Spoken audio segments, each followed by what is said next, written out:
Hello everyone, welcome to the Autoimmune Dietitian YouTube channel. My name's Annie, I'm a registered dietitian, and I work with people struggling with autoimmune diseases. In my work with my clients, I help them use both food and lifestyle as a way to improve their mobility, their concentration, their energy levels, and hopefully get them back to feeling how they felt before they were diagnosed.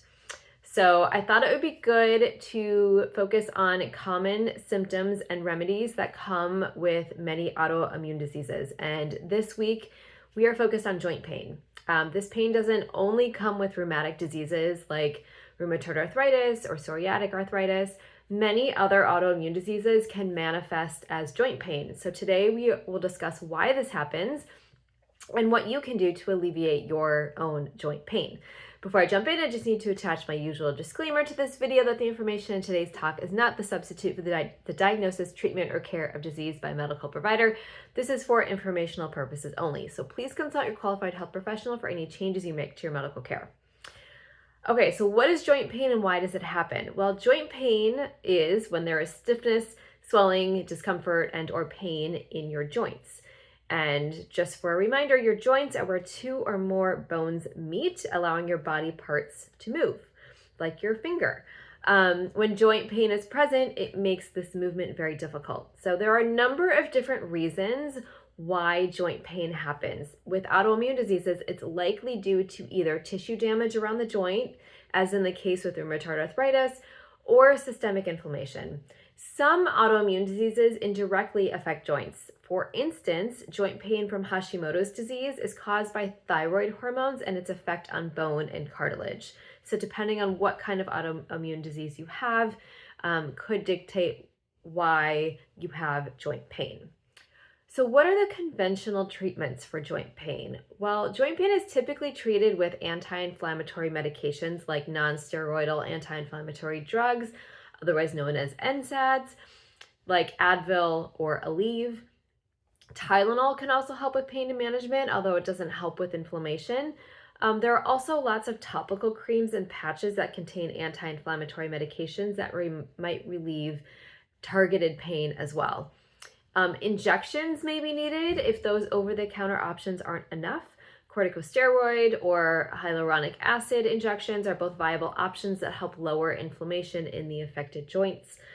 However, you don't want to, at least with corticosteroids, you don't want to get them too often, can actually weaken the joint and the skin around it. So just be very careful if you're getting kind of consistent corticosteroid injections.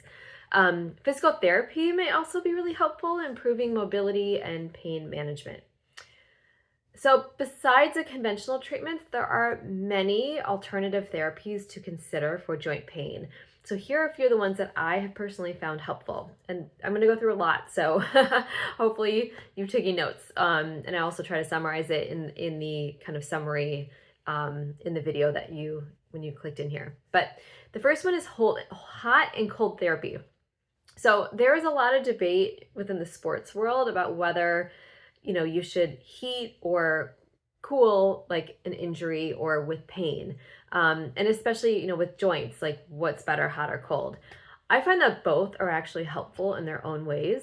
Heat is especially great for ongoing chronic inflammation and pain. It can also help loosen up stiff joints.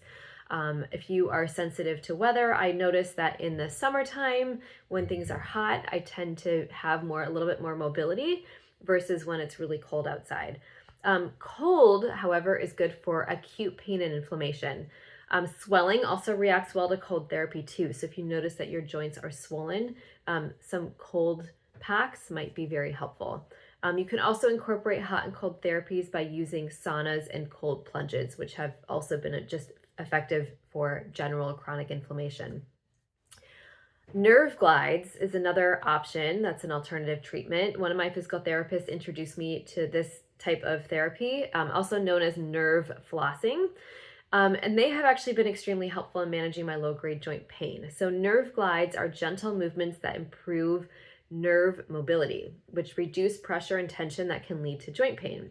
So it's best to work with a professional to find exercises that address your joint pain. And there are also a handful of YouTube videos with more information on these. CBD. So cannabidiol or CBD therapy might be helpful for joint pain. The research is a little bit mixed about using this for inflammation and for joint pain, but generally speaking, CBD has anti-inflammatory properties that can help lower inflammation. Additionally, topical CBD creams can be really effective for targeted joint pain support. I definitely use a cream as well as a tincture when I'm feeling extra joint pain. The tincture, CBD, just tincture, which you put under your tongue and hold it there for a minute or so. That can be really helpful for stress and sleep also, which kind of also affect inflammation. So it's not only the anti-inflammatory properties that CBD helps, but it helps kind of those other modalities that may be affected by autoimmune diseases that kind of as a whole can help, add to part of that healing process. Acupuncture. So it's another therapy that has mixed results, but can be very beneficial for some people. I have been doing acupuncture for years. I find it to be insanely helpful for my joint pain management. You do need to work with someone who is well-versed in pain management. A bonus if they've worked with autoimmune diseases in the past, but really helpful to have someone who is very familiar with all of that.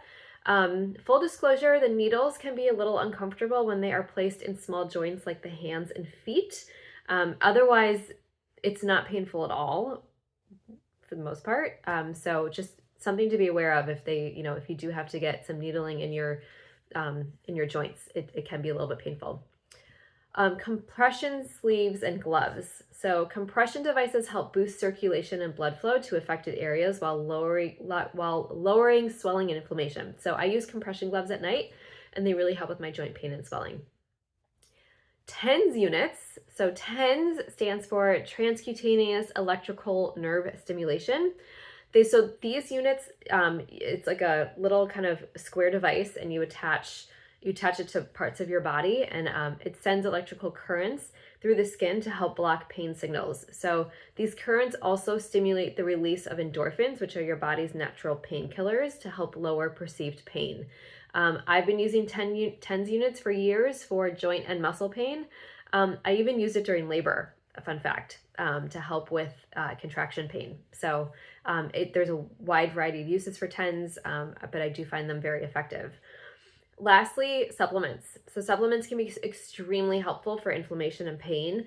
My go-to one that I tell everyone to take if you have joint pain are omega-3 fatty acids.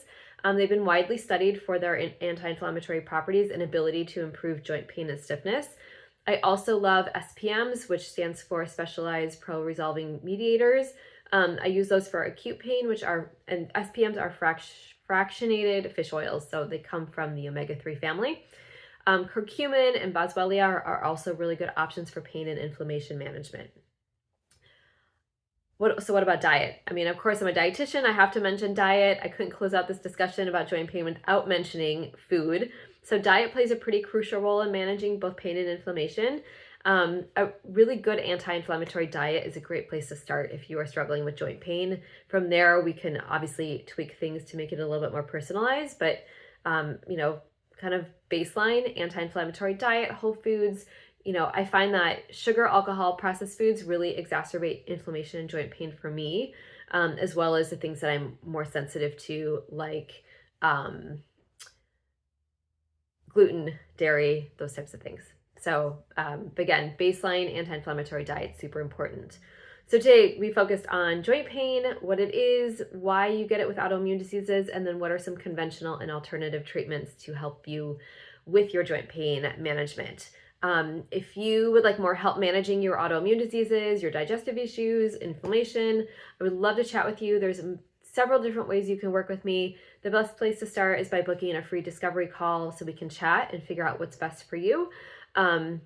So if you go to my YouTube profile, you'll see the link to book a free discovery call. You can also check out my website. There's a place you can contact me. My website has a very extensive blog where you'll find a lot of more information about managing your autoimmune disease with both food and lifestyle. I also have several downloadable guides that you can pick whichever one is relevant to you, and those are very, very helpful as well. If you do not follow me on YouTube yet, please hit the little subscribe button. I do put these videos out about every week. just trying to give you lots of information to manage your autoimmune disease a little bit better with diet and lifestyle incorporated to any sort of conventional therapy that you may be using as well. So thank you for joining me. Again, my name is Annie, and I will see you next time.